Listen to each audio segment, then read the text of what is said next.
Homemade panipuri मसाला, आंबट तिखट अशी चटणी आणि रगडा हे तिन्ही आज तुम्हाला मी दाखवत आहे। सुरुवातीला आपण रगडा बनवूया। इथे मी वटाणे घेतलेत मोजून पाव किलो। त्याला धुवून मी थोडेसे मोड आणलेले आहेत, कारण माझ्या घरी मोड आणलेले वटाणे जास्त आवडले जातात। ह्याच्यामध्ये 2 कच्चे बटाटे बारीक फोडी करून टाकलेले आहेत। हे आपल्याला कुकरमध्ये शिजवून घ्यायचे आहेत। पिवळे वटाणे हे कमीत कमी 24 तास भिजत ठेवणं गरजेचं आहे, म्हणजे वटाणे पटकन शिजतात। थोडं त्याच्यामध्ये पाणी घातलेलं आहे। कुकरमध्ये आपल्याला 4 ते 5 शिट्ट्या द्यायच्या आहेत। मस्तपैकी वटाणे आणि बटाटे शिजून झालेले आहेत। आता ह्याच्यात थोडे वटाणे आणि बटाटे आपण मिक्सर जारमध्ये टाकणार आहोत आणि थोडी त्याची आपण पेस्ट करून घेणार आहोत। उरलेले वटाणे थोडेसे असे तुम्हाला कुस्करून घ्यायचे। एका पॅनमध्ये साधारण 2 ते 3 टेबलस्पून तेल घेतले। त्याच्यामध्ये जिरं घातलेलं आहे, थोडंसं हिंग घालायचं आहे, कारण वटाणे हे वातूळ असतात। हिंग घातलं तर हे पचायला हलके होतात। आता ह्याच्यामध्ये मी धन्याची पावडर घातलेली आहे 2 टेबलस्पून, जिरा पावडर घातलेला आहे, तयार शिजलेले वटाणे, मिक्सरमध्ये फिरवलेले वटाणे हे सगळं टाकलेलं आहे। मंद आचेवरती कमीत कमी 10 मिनिटं आपल्याला उकळायचं आहे। ह्याच्यामध्ये आमचूर पावडर, चाट मसाला आणि चवीप्रमाणे मीठ आणि हळद घातलेलं आहे। कमीत कमी 10 मिनिटं मंद आचेवरती ठेवलं तर हा रगडा मस्तपैकी तयार होतो आणि खूप छान याचं बाइंडिंग होतं। तयार झाले अप्रतिम चवीचा असा कुठल्याही चाटसाठी हा आपला रगडा, तुम्ही कुठल्याही चाटसाठी हा रगडा वापरू शकतात। आता इथे बनवूया आपण खट्टा मिठा असं हे आंबट पाणी करण्यासाठी इथे चिंच गूळ आपण घेतलेला आहे। साधारणपणे 100 ग्रॅम चिंच असेल तर पाव किलो इतकं गूळ घ्यायचं आहे, खजूर घ्यायचा आहे आणि हे सगळं आपल्याला पाण्यामध्ये भिजवून कुकरला साधारण 3 ते 4 शिट्ट्या घ्यायच्या आहेत। मी कायम ह्याला पाण्यामध्ये कमीत कमी अर्धा तास भिजवून ठेवते आणि मगच ह्याचे कुकरला शिट्ट्या देते। असं केल्यामुळे काय होतं, जे चिंच आहे, गूळ आहे हे व्यवस्थित मिक्स होतात आणि कुकरमध्ये शिजल्यानंतर हे चांगल्या प्रकारे आपण ह्याला मिक्सरमध्ये जेव्हा ग्राइंड करतो तेव्हा त्याची पेस्ट तयार होते। कुकरमध्ये शिजून झाले, थंड केलेलं आहे। आता चिंचेच्या बिया, खजूरमधल्या बिया या सगळ्या काढून टाकायच्या आहेत आणि मिक्सरमध्ये आपण ह्याला ग्राइंड करणार आहोत।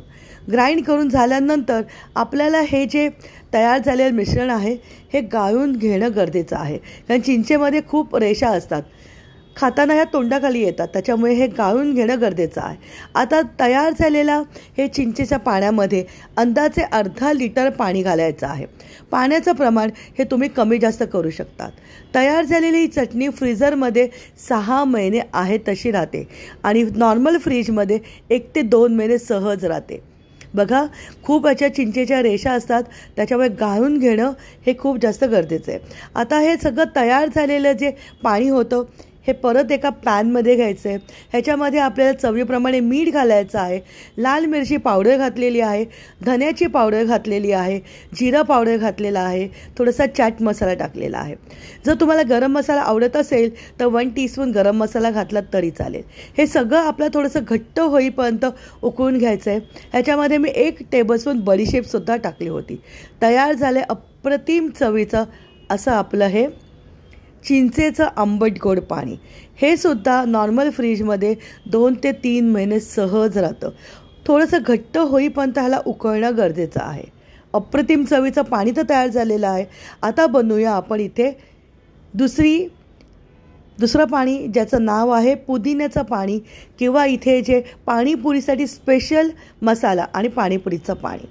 इथे घेतलेले आहेत काळे मिरी 1 टेबलस्पून, 2 इंच इतकं घेतले दालचिनी, 6 ते 7 लवंग घेतलेला आहे, 2 टेबलस्पून आमचूर powder, 1 tablespoon chaat masala, 2 tablespoon भाजलेलं जिरं घेतलेलं आहे। यामध्ये चवीप्रमाणे मीठ घालायचं आहे आणि जे सैदा नमक येतं ते सुद्धा 1 टेबलस्पून टाकलेलं आहे। सगळं मिक्सरला आपल्याला ग्राइंड करायचं आहे। तयार झालेला पाणीपुरी मसाला हा रूम टेम्परेचरवरती साधारणपणे 3 महिने बाहेर आहे तसा राहतो। हवा तेव्हा काढायचा आहे आणि वापरायचा आहे। पाणीपुरीचं पाणी काढण्यासाठी एक मोठा बंच पुदिना घेतला आहे, अर्धा बंच कोथिंबीर घेतले, स्वच्छ धुतलेलं आहे। मिक्सरच्या जारमध्ये आवडीप्रमाणे हिरव्या मिरच्या घाला, 2 इंच आलं घेतलेलं आहे, 1 ते 2 लिंबाचा रस, चवीप्रमाणे मीठ, हे सगळं मिक्सरला ग्राइंड करायचं आहे। तयार झालेल्या या चटणीमध्ये साधारणतः 1.5 ते 2 लिटर आपल्याला थंड पाणी घालायचं आहे। थंड पाणी घातलं तर पुदिन्याचं पाणी अप्रतिम चवीचं तयार होतं। आता ह्याच्यामध्ये तयार पाणीपुरीचा मसाला 2 टेबलस्पून आणि चवीप्रमाणे मीठ टाकायचं आहे। पार्टीचा मेनू तयार झालेला आहे, रगडा तयार झाला आहे, आंबट गोड पाणी झालेलं आहे आणि इथे पुदिनाचं पाणी पण झालं आहे. पाणीपुरीच्या पाणी होममेड कसं करायचं आणि पुऱ्या कशा बनवायच्या ह्याचा व्हिडिओ मी याआधीसुद्धा शेअर केला आहे. त्याचीसुद्धा लिंक तुम्हाला मी शेअर करते, ती नक्की चेक करा. तयार झालं आहे होममेड पाणी.